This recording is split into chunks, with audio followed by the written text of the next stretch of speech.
Please welcome President and Chief Executive Officer of the W.K. Kellogg Foundation, Lejeune Montgomery Tabron.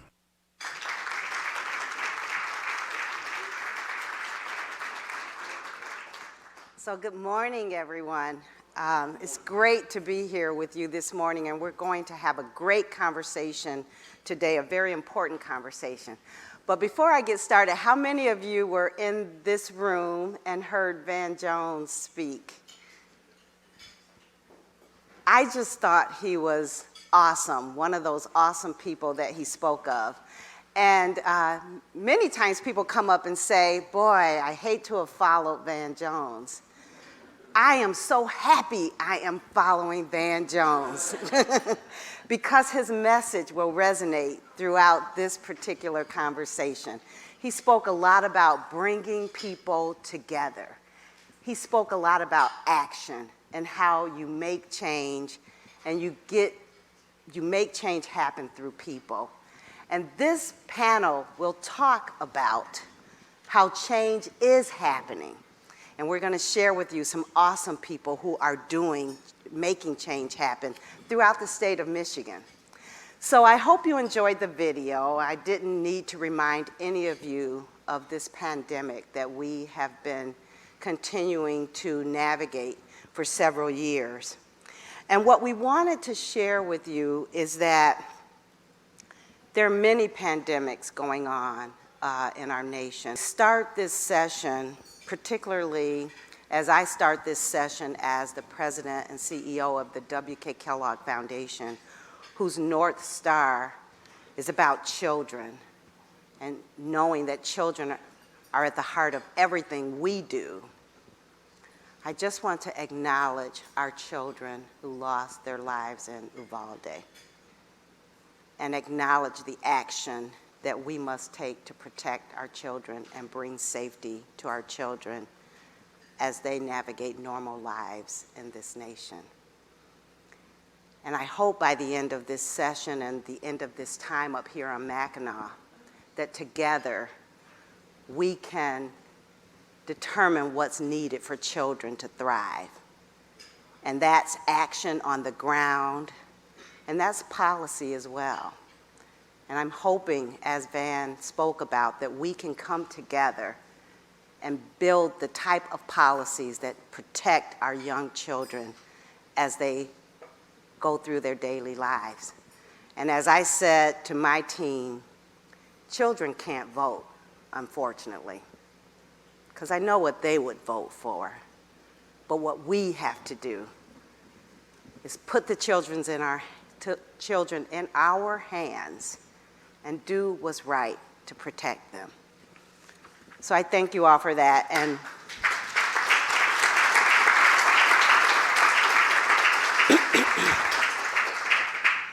so again, as I said at the W.K. Kellogg Foundation, children are at the heart of everything we do. And our work in Michigan has been strong on this front.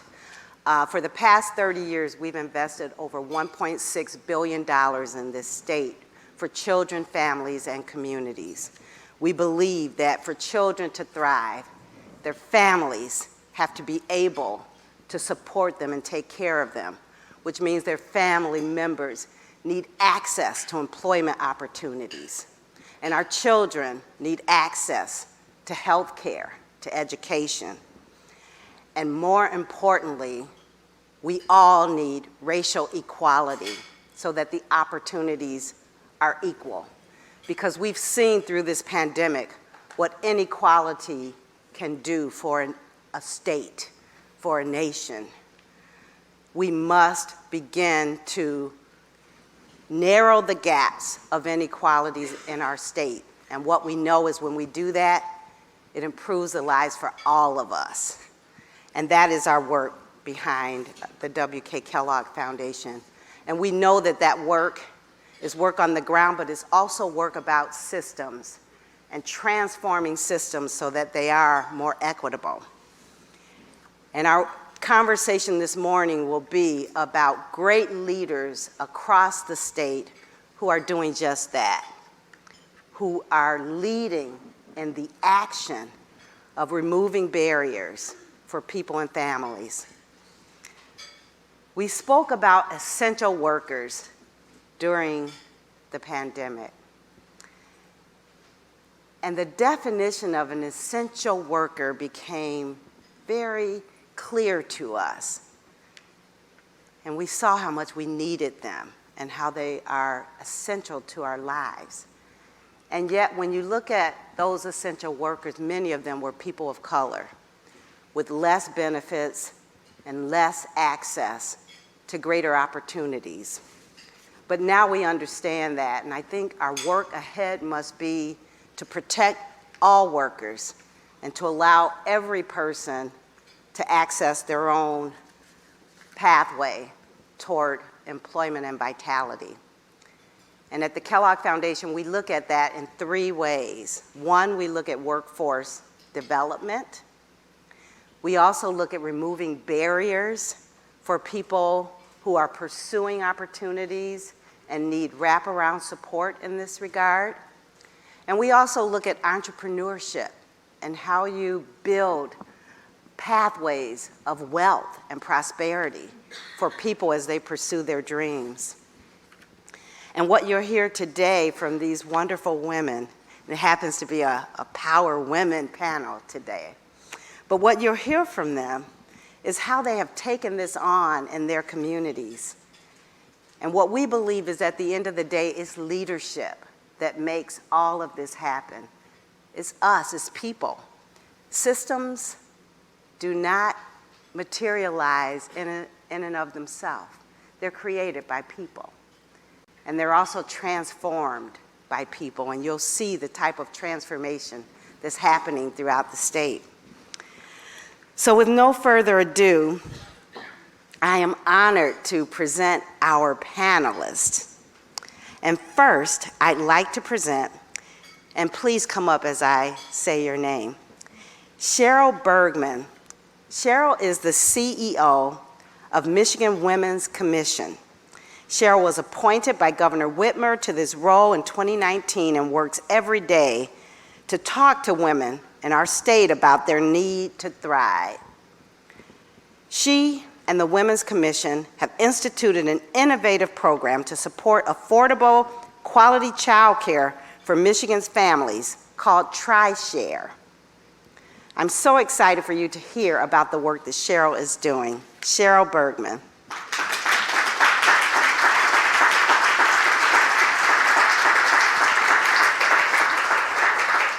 Second, I'd like to present Shana Lewis. Shana is the Vice President of Talent Acquisition and Workforce Programs at Trinity Health, one of the largest Catholic health systems in the United States.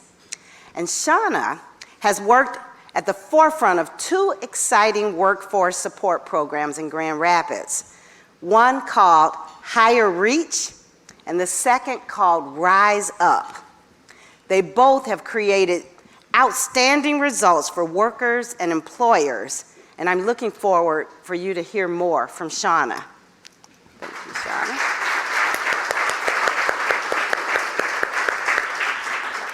And last but certainly not least, our moderator, Candice Fortman. Candice is the executive director of Outlier Media in Detroit. And back in 2016, the W.K. Kellogg Foundation was one of Outlier's first funders. And since then, we've just been inspired and amazed by their growth and the fantastic work that they do. Shana is coming to us and will show us how their work is rooted in community and equitable access to information, which is what the children and families of Detroit really need.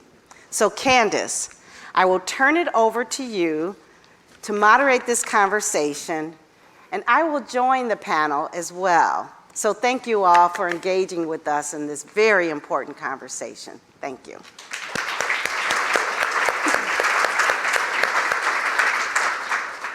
Thank you all so much for joining us this morning. I want to level set the room for a minute. I think that any room we enter into, we need to set an intention for that room. an intention for the conversation that we're going to have, so that when we leave here, we understand what our marching orders are. We all have work to do in order to accomplish the many goals we're going to talk about on this stage today. So I'm going to lead the conversation with a quote that is the reason I do the work that I do today. It's a quote by the incredible novelist Alice Walker. "Look closely at the present you are constructing. It should look like the future you are dreaming." And I think that speaks directly to what Lejeune just said. Each one of us has a role to play. I look out in this room and I see leaders from all across this state. We have the power to accomplish much more than we ever imagined. We have the power to build and imagine a radically new future for Michigan's families and particularly Michigan's children. And that is how we're going to level set this conversation today. And as you're thinking in your own lives about the work that you do, the power that you have, the possibilities that you can create, think about how you can walk out of this room and create change in your own community. So let's get started. I would like to hear a bit from Cheryl and Shana. Give me a 1-minute elevator pitch of the work that you do in your community. I'm going to start with, I'll start with Cheryl. Yes. Okay, all right. So I'll talk about I'm with the Women's Commission, and the Women's Commission is administering the My TriShare Child Care Pilot Program, TriShare for short. And this pilot shares the cost equally of child care between the employer, the employee, and the state of Michigan. We launched the pilot in March of 21 with 3 pilot regions with bipartisan support from the legislature. In FY 2022, the legislature again afforded us funds to expand the pilot, so we expanded to 10 more pilot regions in February of this year. So we have a total of 13 pilots. We're serving 59 counties in the city of Detroit. The Kellogg Foundation is funding 2 of those pilots, one in the city of Detroit and one in Battle Creek, and the Balmer Group is funding 2 pilots in Southeast Michigan, one in the city of Detroit, and there's opportunity to fund another pilot currently in Southeast Michigan. And the idea of the pilot is to retain and attract employees for the employers, so give them a benefit that they can offer their employees, for families to be able to afford child care, affordable quality child care, and to provide some stability for child care providers in the regions that the pilots are running. Sure. Because we saw what happened to child care providers during the pandemic. Absolutely. And we know that they also need some support right now. That's correct. Program. All right, Shana, same question, 1-minute elevator pitch, give it to me. Yeah, thank you. First, I want to say thank you for the incredible opportunity to share what we've been doing at Trinity Health. This journey started about 8 years ago in Grand Rapids under amazing leadership there, where we developed a process called the evidence-based selection process. And then standing on the success and the elements of the evidence-based selection process, we also created the evidence-based career navigation process. The evidence-based selection process helps us ensure that we are bringing the right people into the organization and putting them in the right seats. Our career navigation process helps us ensure that we're putting them into a series of jobs that are optimal for their career path. Both of these have been able to be scaled through the support and the commitment from the W.K. Kellogg Foundation. The evidence-based selection process is now known as Higher Reach and is scaling across organizations in West Michigan and across Michigan. And then our career-based navigation process is now Rise Up, which has been an amazing journey for us. We've actually had a $1 million impact in increased wages in just 3 years by helping individuals get onto career paths to higher paying jobs. Great. So we're going to come back and we're going to dive very deeply into both programs. But before we do that, Lejeune, I need to go back to the video. There was something that was said in that video that I really want to sit with for a second. So as we talk about the great reevaluation, which I think was really the right language to use there, because great resignation is one thing, but people are actually reevaluating their lives and thinking about how work should fit into their lives and can fit into their lives. So how do business leaders answer the call for this moment inside of the great reevaluation?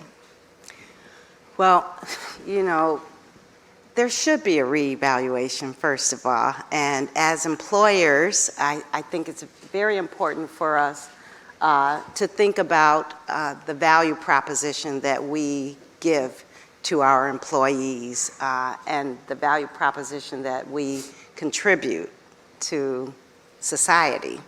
And for the Kellogg Foundation, I think hopefully it's also a reevaluation for the employer, because we had to change everything we thought about how work gets done. We had to reevaluate where work gets done, when work gets done, how it's flexible and accommodating to our employees, and how we were being equitable in that regard. And so I think that is the work before us today, is to reevaluate this proposition of employer-employee, that relationship, and many relationships that happen in communities.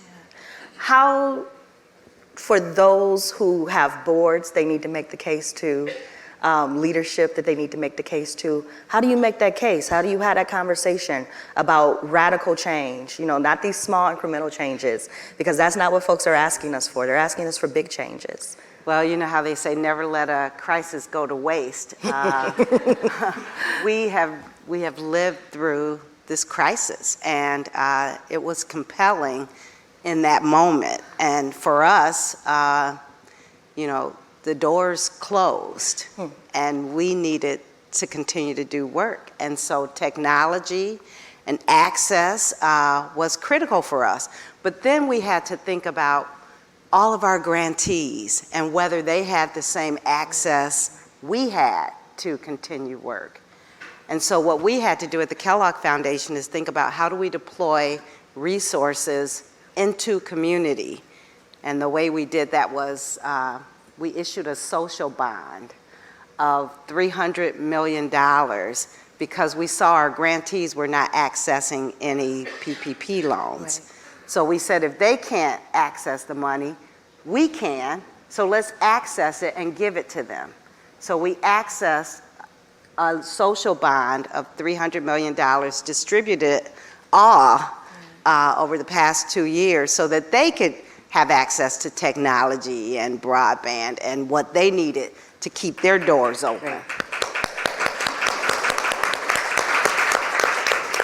That's what I like to call a stillable idea. Exactly, and that's going to the board and saying, this is the right thing to do. That's right. And the board saying, absolutely, we're behind you 100%. Awesome. So, you know, as a moderator, you're given a bunch of jobs, and I didn't do the one job I was told to do when I got here, and remind you that there are question cards on the table. So if you do have a question, these blue cards are available for you to ask those questions, and someone will walk around the room and collect them just before we get ready to wrap up. So blue cards. I did my job, Michael. Thank you. And so, you know, when we were doing a pre-conversation for this call, Shana, you told me a story that has sat with me since that conversation. And I've thought about it quite often, because we talk about how we bring tools in to help us to deal with bias, to deal with equitable hiring. But we know that tools are built by humans, and humans are flawed at best. And so can you share a bit of that story and talk a bit about how you have been able to not just bring tools into the workplace, but also really training that has helped with hiring, particularly people of color that might have been left out of the hiring process? Yeah. Thank you. First, I just want to just give credit to the amazing leadership of Trinity Health. I mean, we've been on the diversity equitable journey for quite some time before it was even like the popular thing to do, if you will, right? And so 8 years ago or so, when we developed the evidence-based selection process, our hiring leaders weren't really sure how it worked. They were, like many organizations, used to hiring. We look at resumes. If it feels good in an interview, we'll hire them. If it doesn't, we won't.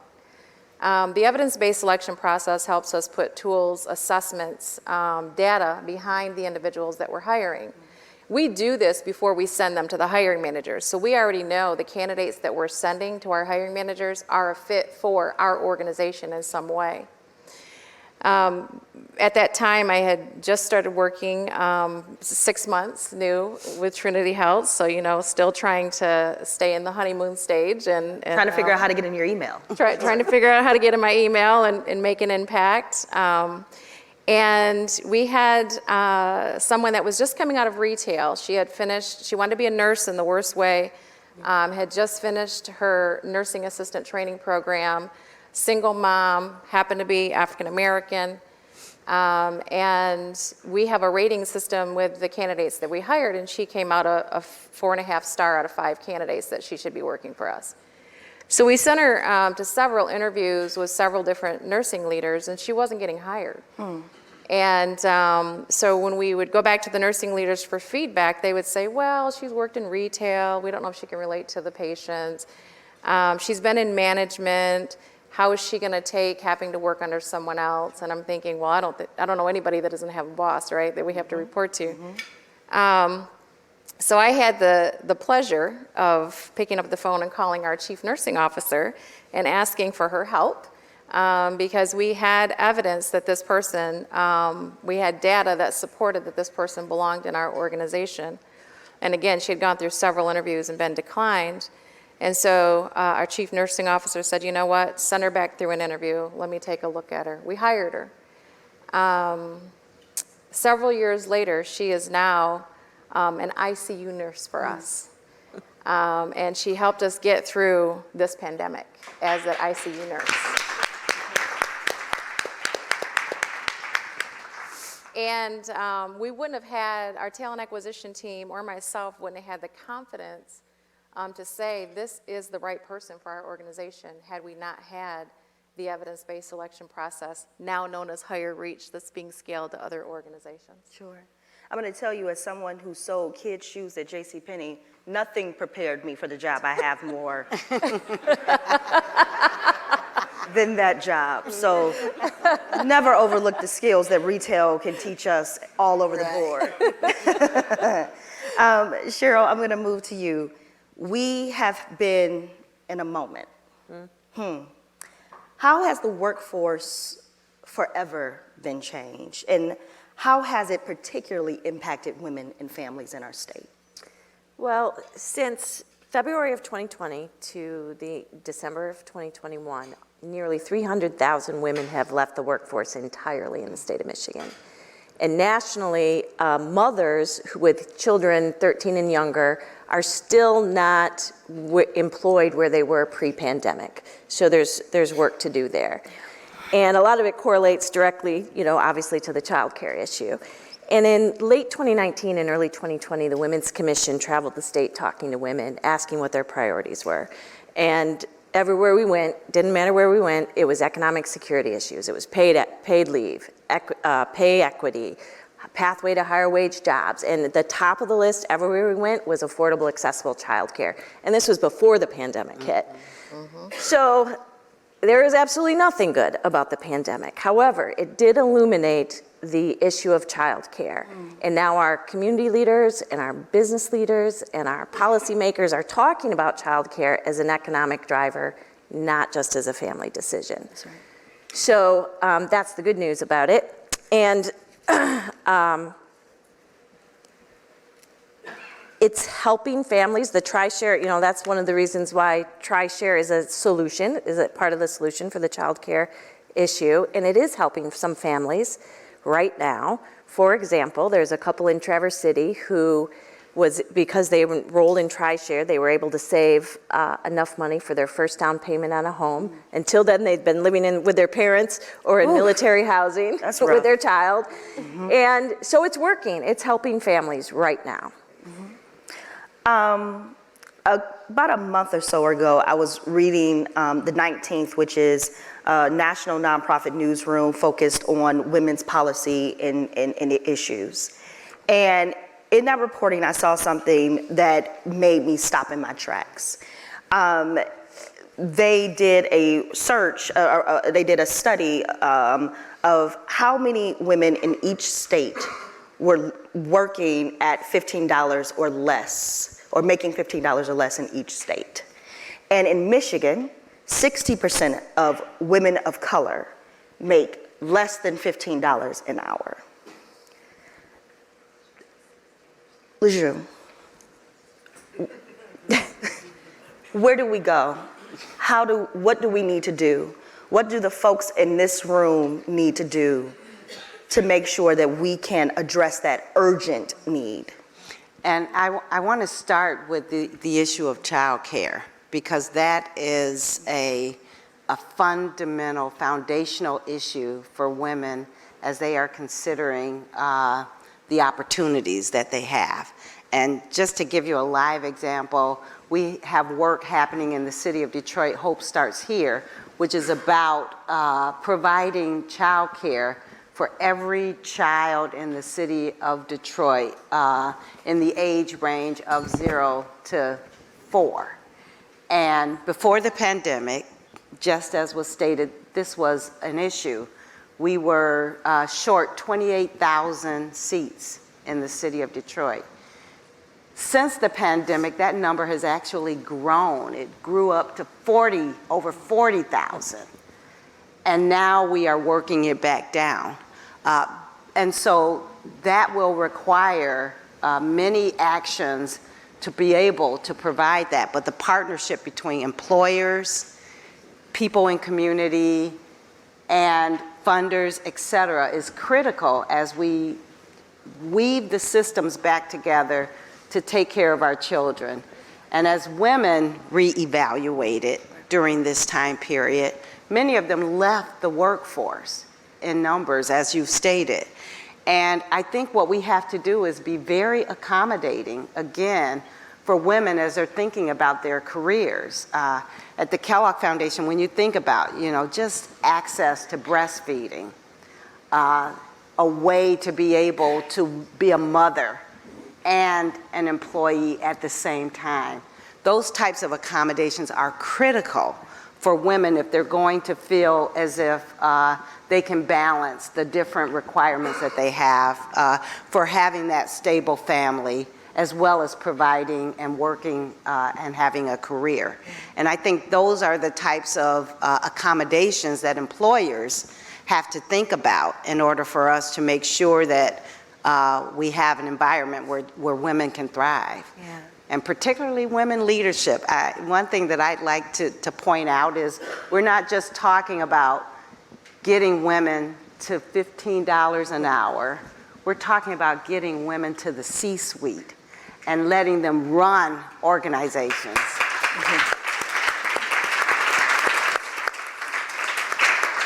I looked out in the audience, and the first person I saw was one of my dear mentors, Shahida Mausi, is sitting here.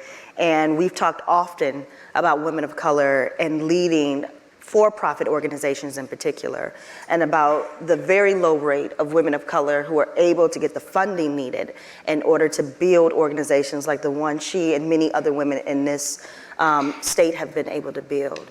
And so as I think about those numbers, Cheryl, I want to come back to you a bit. You are addressing a child care issue, but as you hear a statistic like that, 60% of women of color in Michigan making less than $15 an hour, what else do you think we need to do? Who isn't at the table? Who isn't a part of that conversation? Who do you need to come to the table so that we can address this large gap? Right. We see it as we need a culture change. And we're looking at care work, and we need a culture change around caregiving work, where most of the women, and especially women of color, those are the jobs they have. Let's take the childcare industry, for example. 85% of small businesses, childcare providers, are women-owned. 40% of those are owned by women of color. So it's important that we value this work. The average pay for a childcare worker is $11 an hour, which is not a living wage. So if we can't change the culture right now, we need to have some good policy. And Governor Whitmer just unveiled, I think last week, the Caring for My Future program, which is investing $100 million to help pay providers more, child care providers more, prop up the existing child care providers, as well as have 1,000 new child care providers in the state by 2024. So this kind of policy, until we have a culture change and we actually value the care for our elders and our children, and this kind of policy can help. Sure. Lejeune and Shana, I want to ask you both this question. What is the role of racial healing work in the conversation that we're having today? Because it's impossible to have this conversation about equity without talking about the role of racism in this country, of misogyny, of course, but particularly I want to stick here with racial healing. Yeah. So what is the role that plays, and how do we begin to address it in our individual organizations? That's great. And I'd like to answer by just sharing the story of the W.K. Kellogg Foundation in this regard. In 2007, our board, after engaging in some critical racial work training, proclaimed that the W.K. Kellogg Foundation would be an anti-racist organization. And again, 2007. But this took then great commitment throughout the organization to make this happen. And so the entire organization took a journey together.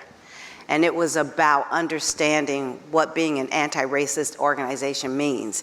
And for us, it started with racial healing, because while we were working together, we didn't have those kind of relationships that were rooted in trust and from knowing one another as human beings, as people who were very different one to another, but yet could come together around a common mission for an organization. So as an organization, we began a journey of training. We have an actual publication called One Journey, where we documented this work over decades. But if you think about that time period, we now are an organization where over 50% of our employees are people of color, and our board is 60% people of color. That's a big change, that's right. And you know, that didn't just happen overnight. And it wasn't about quotas. It was about training people to heal. And healing is about trust building. Healing is about relationship building. It's about bringing people together. And for us, what we believe is healing is at the heart of racial equity. You don't achieve racial equity if you're not first going through this process of racial healing. Right. So that everyone is creating that transformation together. Is not a mandate. Is not people who continue to believe that if you're a person of color, you're inferior, you automatically aren't qualified. But instead, it's about building relationships where people trust and honor one another and support one another. Because actually, if you have a colleague that needs support, you don't judge them, you help them. That's what an organization is all about. And that's what the healing journey is all about, is how do we lift one another up and be supportive. And so that's been, we call it our inside out game. So we don't fund anything about racial equity that we haven't also engaged in and committed ourselves to as an organization, which I think makes us better partners, but it's a journey that I think any employer must take. That's right. Shana, let's talk about implicit bias training and the work that Trinity Health has done around implicit bias training. Yeah, thank you. And thank you for that response. It was so thoughtful, and I just want to back up for a moment and recognize that our own CEO and president, Mike Sabowski of Trinity Health, has come out and said that racism is a public national health crisis. Right. And he did that very quickly. And that type of leadership at the very top has cascaded down to the rest of the leadership. So we have, again, been on this journey for a very long time, but as of recent, you know, the climate has gotten worse, right? But back to your question about implicit bias. So, When we started down this journey many, many years ago, we realized that it wasn't just enough to have a process that identified the very best people to come into the organization. And by the way, having that process increased our diverse workforce from 18% to 38% at one time. But we also knew that we had to bring the leaders along. They had to understand and be educated on the process and what it means to have implicit bias, and it's normal in most hiring practices. So Trinity Health in Grand Rapids at the time was one of the only organizations that took close to 600 of their leaders offline for an entire day and put them through an implicit bias training. And it was very eye-opening, and when you talk about trust, there had to be a lot of trust in that room. And just to have dialogue back and forth about what we experience as individuals. And then building on that, Trinity as an organization has committed to our diversity, equity, and inclusion practices, our structure. We have leaders in every single one of our regions. We're doing monthly Together Strong webcasts and training. We have mandatory training that our new leaders have to go through. So at every turn, it's a journey. It isn't something that gets fixed overnight. It's a culture change. It's a mind shift. And so we've been on that journey, and we continue, like everyone else, to keep trying to find the secret sauce to make things better. And I want to point out, she said building on. Because it's not a one-day training, it's a process, it's a continuous process. Because you change leadership and things change in the world, so it is a consistent and continuous process. I think this is the point, I was just about to say it, look at that. Thank you very much.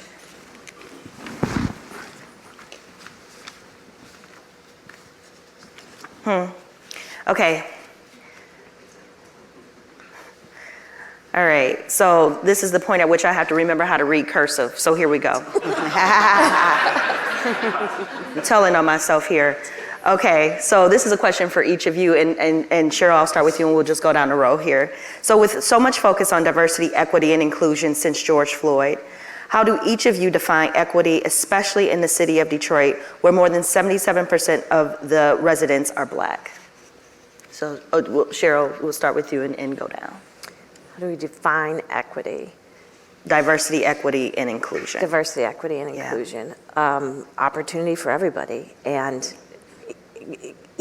making the playing level equal, and equity as far as providing the tools necessary, like childcare, to let everyone work if they want to work and have a career path, a higher path.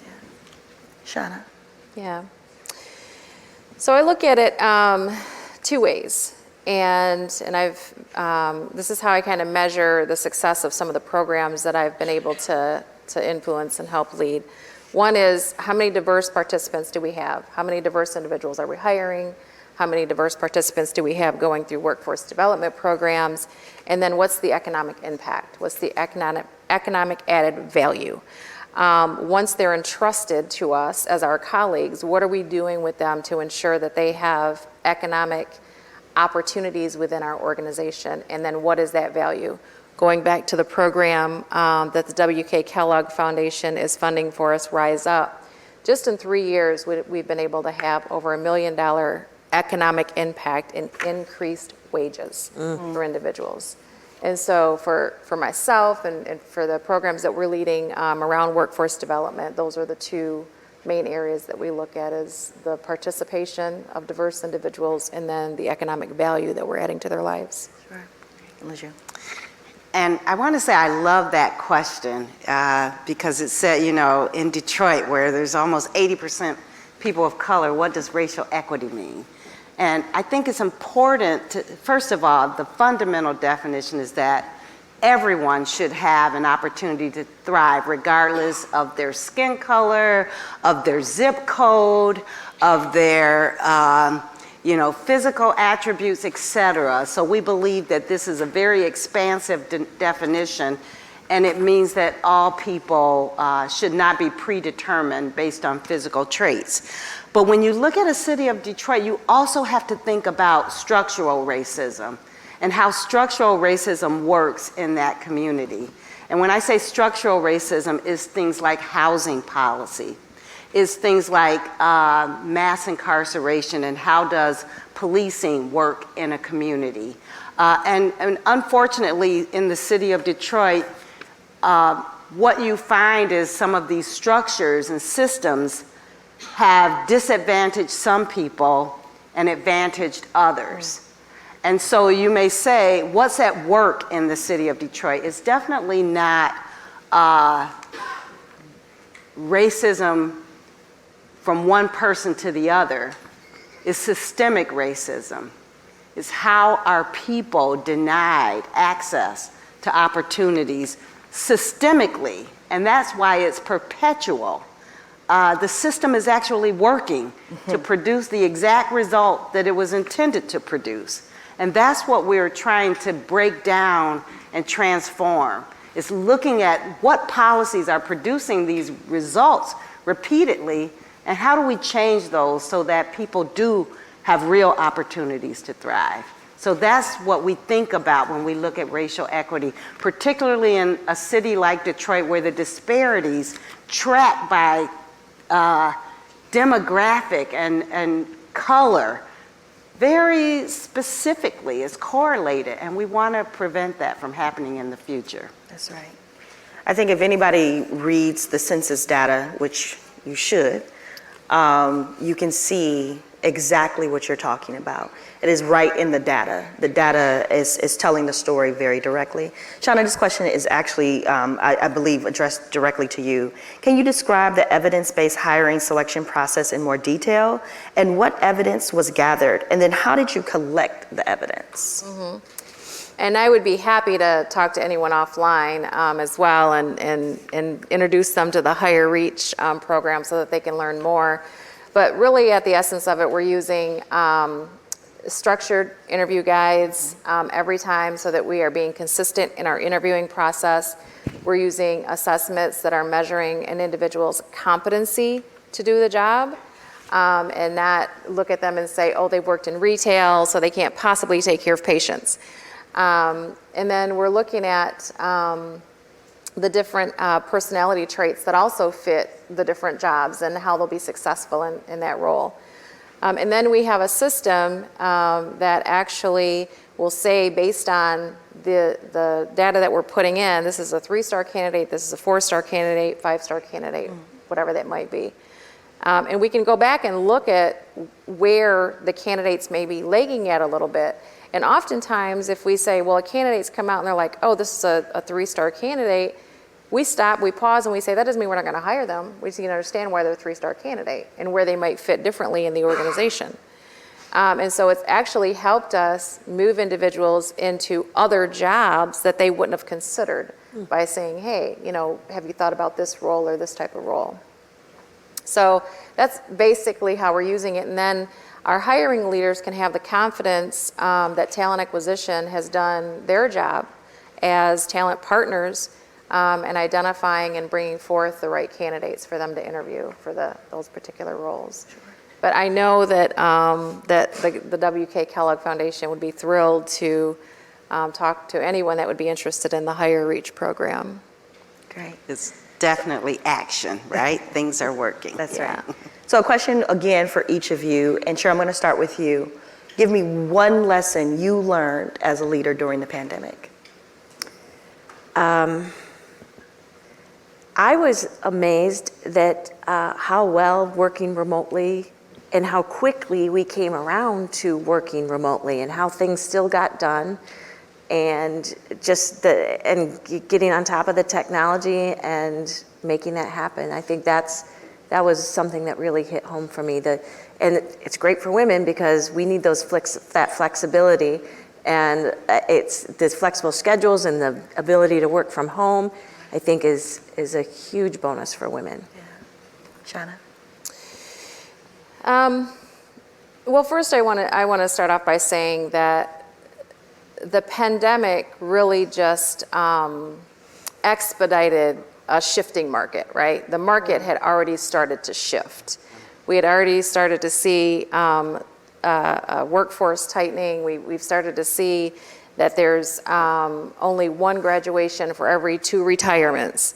So what the pandemic did is it forced us to get into action really quickly. And so what it taught me was that innovation is critical. Yeah. We have to think differently about a workforce. We have to think differently about how we're upskilling individuals in our communities. We have to think differently about how we are being more inclusive in inviting people into or back into the workforce. Mm-hmm. We can't, gone are the good old days where we could just shift through resumes and decide who we wanted to bring into the organization. We actually have to reach out into communities that maybe we wouldn't have even thought of in the past and give them a noble purpose in our organizations. We've got to be inclusive. We've got to have reentry programs. We've got to have upskilling programs, and we have to be we have to be positioned as organizations to be inclusive, to want people to come and work for us. Yeah. And then we have to be innovative in the approach and how they come and work for us. Great.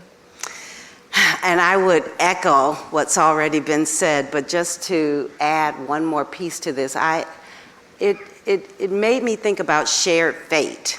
And this was a moment where we were all impacted by everyone else. And it made us think about how do you create an environment where everyone is safe. That's right. And where everyone prospers. And you couldn't leave anyone out. And there was that moment, and I think it's a moment that we must continue to think about, particularly in this work and in this state. And we've published this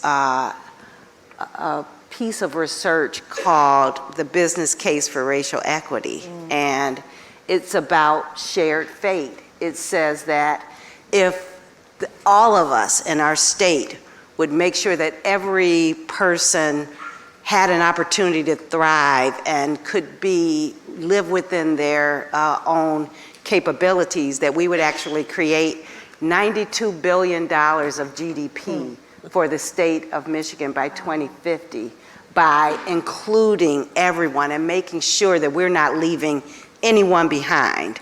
And I think this moment of this pandemic was a moment for us to really consider that. As we saw people leaving the workforce in droves, all of a sudden we understood that we were all interconnected, both in our health and our prosperity. And this is a moment for us to really think about how we continue to work for the good of all of us. Yeah. Because equity and justice is a bottom line issue. Exactly. But it's also an issue of the heart. And I think I'll just answer the question before we wrap up into our last question by saying that the one thing I learned is that I could bring all of my experience to my work. And one of the things I really leaned into was the practice of care. And thinking about how do we care for the folks that we hire, how do we care for the families that they're raising, that they are trying to keep safe, and that is something that we have to continue to do even when we are not in a pandemic. Because most of us, many of us, especially particularly for our families in Detroit, are living in some form of crisis much of the time. And so it's not just about how we care for folks during a pandemic, but it's about how we care for folks all the time. So I'm gonna stop. Thank you.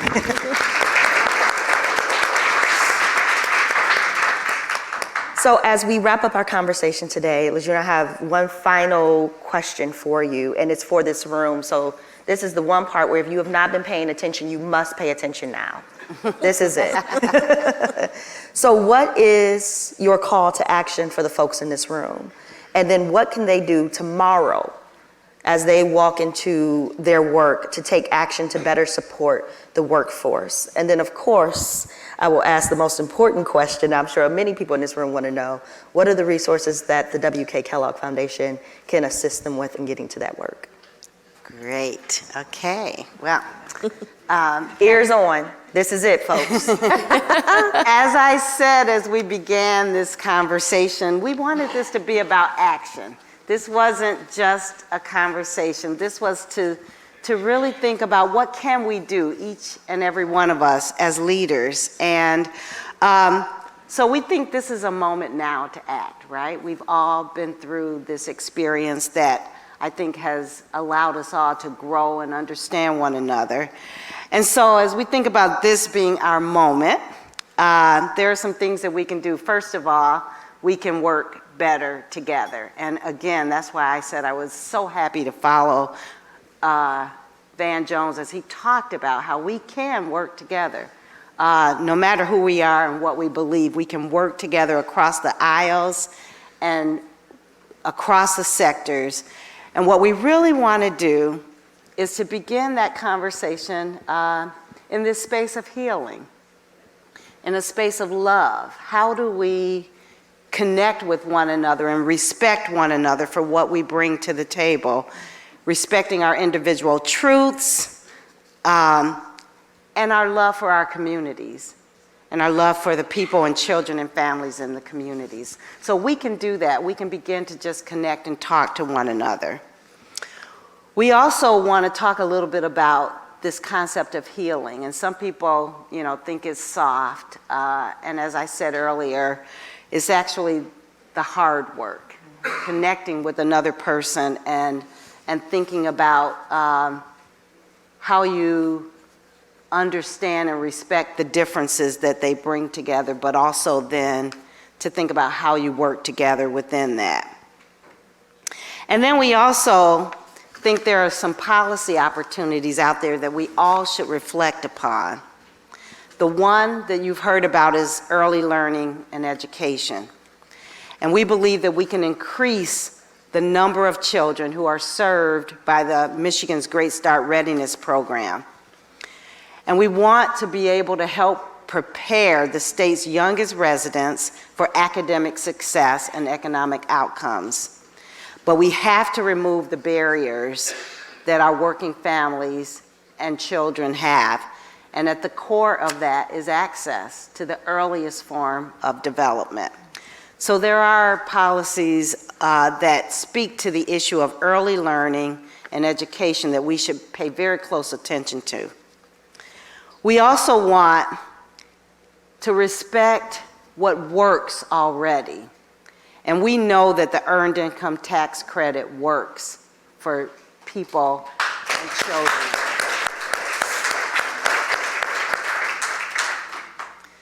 So we know that that's proven, and we want us to continue to advocate on behalf of making sure that that exists for our families.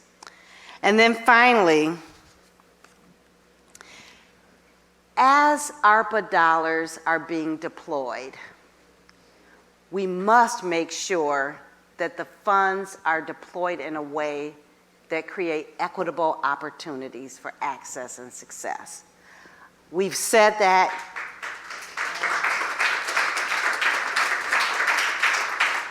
You've heard the words, and you also know it's easier said than done. But just asking more questions about who will benefit if we do it this way. Is there another way? Who should we talk to before we make this decision? Where can we find a greater table where people can give us their insights? How do we speak to people in community? And most importantly, because we are all leaders in our own respect, how do we demand that we pause and really reflect on whether we are creating new opportunities and access for all people, and not just status quo, because this state deserves better than status quo.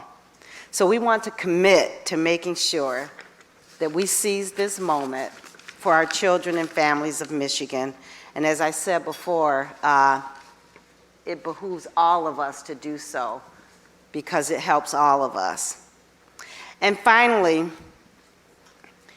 when we talk about racial equity, I want you to know that that is a very expansive definition. We're not just talking black people or white people. We are speaking about all people. and all children.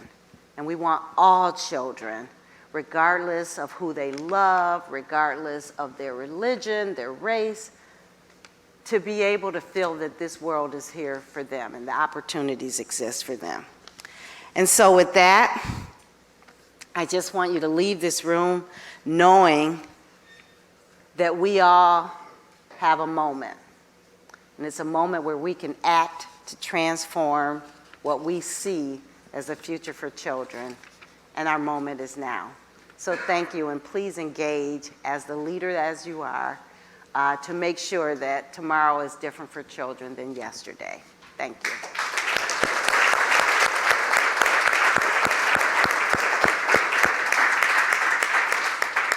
Thank you all so much for joining us and reimagine a radically better future for your communities. Thank you all so much.